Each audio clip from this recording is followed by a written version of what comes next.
म्हणजे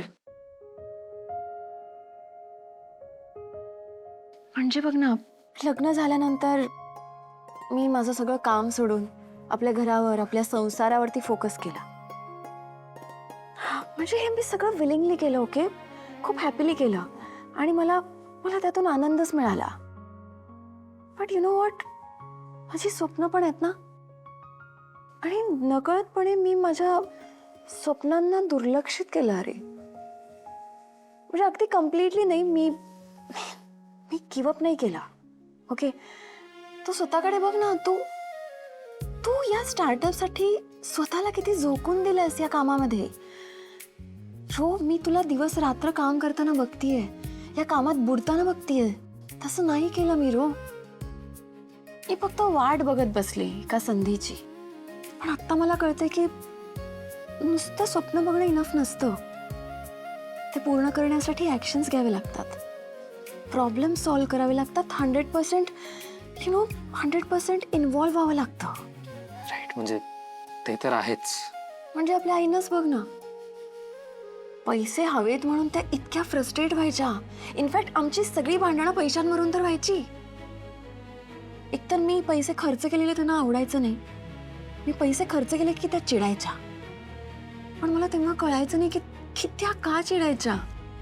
पण आता मला कळतंय, मजा करावी, शॉपिंग करावी असं सगळ्यांना वाटत असतं रे, पण ते करू शकत नाहीत.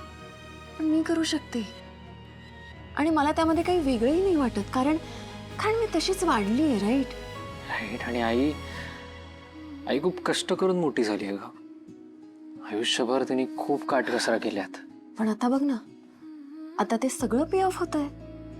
म्हणजे आयुष्यभरात त्यांनी एवढ्या मेहनतीने जे काही पैसे साठवलेत ते आत्ता स्पेंड करतायत स्वतःच्या स्वप्नांवर. पण रो, मी असं काहीच करत नाहीये.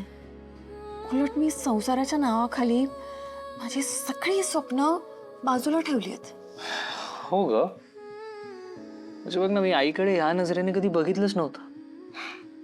इन्स्पायरिंग तर आहे ते खूप. रो ऐक ना, बोल ना.